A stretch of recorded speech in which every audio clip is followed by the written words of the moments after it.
হাসিনা সরকার পতনের মাস পূর্তিতে ফের তারুণ্যের পদভারে প্রকম্পিত রাজপথ, গণহত্যায় জড়িত আওয়ামী লীগের রাজনীতি নিষিদ্ধের দাবি। ভারতীয় প্রধানমন্ত্রীর সাথে ফোন আলাপে বাংলাদেশের অবস্থা সম্পর্কে উদ্বেগ প্রকাশ করেছিলেন বাইডেন।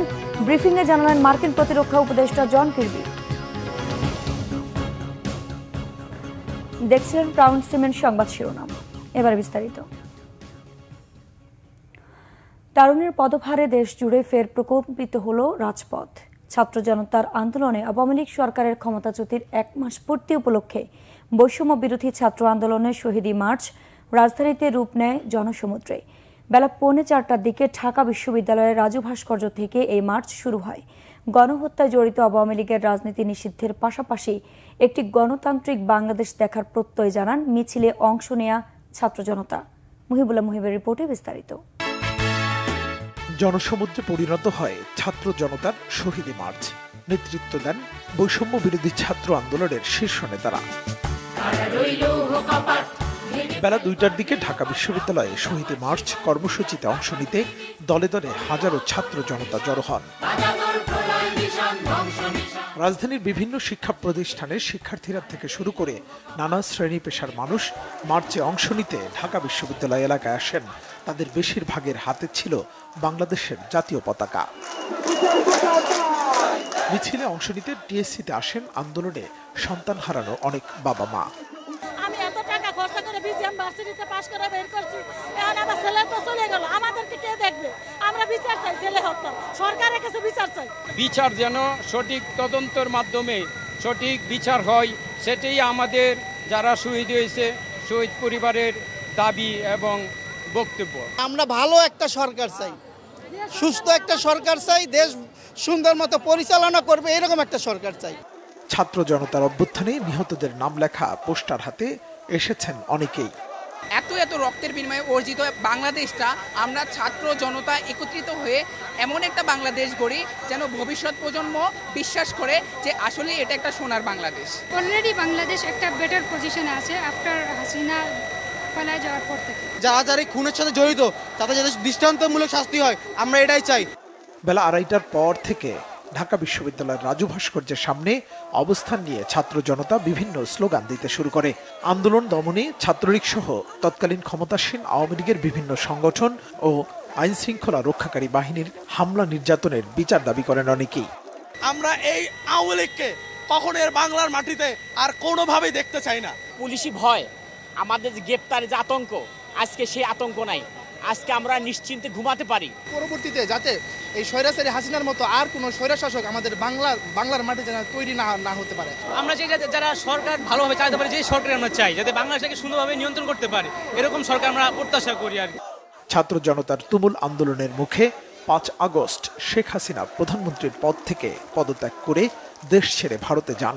এর মধ্য দিয়ে আওয়ামী লীগের টানা প্রায় 16 বছরের শাসনের অবসান ঘটে। আওয়ামী লীগ সরকারের পতনের 3 দিন পর গত 8 আগস্ট শান্তিতে নোবেল বিজয়ী ডক্টর মোহাম্মদ ইউনূসের নেতৃত্বে অন্তর্বর্তী সরকারের উপদেষ্টা পরিষদ শপথ নেয়। পূর্ব ঘোষণা অনুযায়ী Shahidi March Nilkhet, new market, কলাবাগান, মিরপুর রোড ধরে মানিক মে এভিনিউ ও সংসদ ভবনের সামনে দিয়ে ফার্মগেট, কারওয়ানবাজার, শাহবাগ ও রাজু ভাস্কর্য হয়ে কেন্দ্রীয় শহীদ মিনারে গিয়ে শেষ হয়। মুহিবুল্লাহ মুহিব, বাংলা ভিশন, ঢাকা। সাবেক নৌ পরিবহন মন্ত্রী ও আওয়ামী লীগের সভাপতি মণ্ডলীর সদস্য শাহজাহান খানকে গ্রেফতার করা হয়েছে। রাতে রাজধানী ধানমন্ডি থেকে গ্রেফতার করা হয় তাকে। মধ্যরাতে তাকে গ্রেফতার করে ঢাকা মহানগর গোয়েন্দা পুলিশ ডিএমপির অতিরিক্ত কমিশনার রেজাউল করিম বিষয়টি গণমাধ্যমকে নিশ্চিত করেছেন। তবে তাকে কোন মামলায় গ্রেফতার করা হয়েছে সে বিষয়ে স্পষ্ট করেনি পুলিশ। আজ তাকে আদালতে হাজির করা হতে পারে। শাহজাহান খান ক্ষমতাচ্যুত আওয়ামী লীগ সরকারের 2009-14 মেয়াদকালে নৌ পরিবহন মন্ত্রণালয়ের মন্ত্রী হিসেবে দায়িত্ব পালন করেন। তিনি পরিবহন শ্রমিক আন্দোলনের একজন শীর্ষ নেতা। তিনি বিভিন্ন সময় মাদারীপুর 2 আসন থেকে সংসদ সদস্য নির্বাচিত হয়েছিলেন। রাজধানী ঢাকা সহ দেশের যে কোনো স্থানে বিএনপির বিভিন্ন সভা সমাবেশ পণ্ড করতে তার ইন্ধনে পরিবহন ধর্মঘট করার বিষয়টি ব্যাপকভাবে আলোচিত সমালোচিত বিষয়ে পরিণত হয়েছিল। গণভবনকে জুলাই অভ্যুত্থানের স্মৃতি জাদুঘর হিসেবে গণমানুষের জন্য উন্মুক্ত রাখা হবে বলে জানিয়েছেন আইসিটি উপদেষ্টা আসিফ মাহমুদ। ছাত্র জনতার বিপ্লবের 1 মাস ও উপদেষ্টা পরিষদের বৈঠকে নিয়ে ব্রিফিংয়ে এই উপদেষ্টা আসিফ মাহমুদ কথা জানান।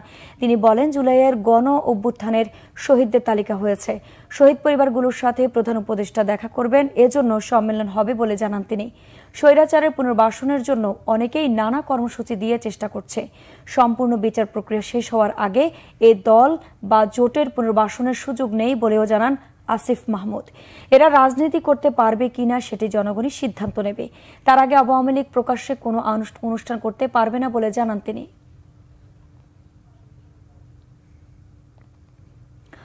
ভারতের প্রধানমন্ত্রী নরেন্দ্র মোদীর সাথে মার্কিন প্রেসিডেন্ট জো বাইডেনের ফোন আলাপে বাংলাদেশ প্রসঙ্গে কথা হওয়ার বিষয়টি অবশেষে স্বীকার করেছে হোয়াইট হাউস। বলা হয়েছে, বাংলাদেশ নিয়ে অব্যাহত উদ্বেগে আগেই বিষয়টি স্পষ্ট করেছেন মার্কিন প্রেসিডেন্ট। হোয়াইট হাউসের নিয়মিত ব্রিফিংয়ে কথা জানান যুক্তরাষ্ট্রের জাতীয় নিরাপত্তা পরিষদের মুখপাত্র জন কির্বি। প্রেসিডেন্ট বাইডেনের সাথে ভারতের প্রধানমন্ত্রী নরেন্দ্র মোদীর ফোন আলাপে বাংলাদেশ নিয়ে কথা হলেও তা হোয়াইট হাউসের আনুষ্ঠানিক বিবৃতিতে না থাকার জেরে এ বিষয়ে জানতে চেয়েছিলেন প্রেস ট্রাস্ট অব ইন্ডিয়ার সাংবাদিক ললিত কেজরা। জবাবে কির্বি জানান, বাংলাদেশের মানুষের নিরাপত্তা ও গণতান্ত্রিক প্রতিষ্ঠাগুলোর ভবিষ্যৎ নিয়ে উদ্বেগ প্রকাশ করেছিলেন প্রেসিডেন্ট বাইডেন। গণবিক্ষোভের মুখে 5 আগস্ট প্রধানমন্ত্রীর পদ ছেড়ে শেখ হাসিনার ভারতে পালানোর পর 26 আগস্ট আলোচিত ফোন আলাপ শেষে সামাজিক মাধ্যম এক্সে স্ট্যাটাস দিয়েছিলেন মোদি। বলেছিলেন, বাংলাদেশে দ্রুত স্বাভাবিক অবস্থা ফেরানোর প্রয়োজনীয়তায় জোর দিয়েছেন বাইডেনও। কথা হয়েছে বাংলাদেশের সংখ্যালঘু, বিশেষ করে হিন্দুদের নিরাপত্তা নিশ্চিতের বিষয়ে। হোয়াইট হাউসের বিবৃতিতে ইউক্রেন ও ইন্দো প্যাসিফিক অঞ্চল নিয়ে ফোন আলাপের কথা জানানো হলেও ছিল না বাংলাদেশ প্রসঙ্গ, যা ভারতকে বিব্রতকর পরিস্থিতিতে ফেলে দেয়। দর্শক, এই ছিল এখনকার মতো। পরের সংবাদ সকাল 11টায়। এছাড়া বাংলা ভিশন সংবাদ ও সংবাদ সংশ্লিষ্ট অনুষ্ঠান দেখতে ভিজিট করুন www.bvnews24.com ও facebook.com/banglavisionnews এবং সাবস্ক্রাইব করুন youtube.com/banglavisionnews। ধন্যবাদ।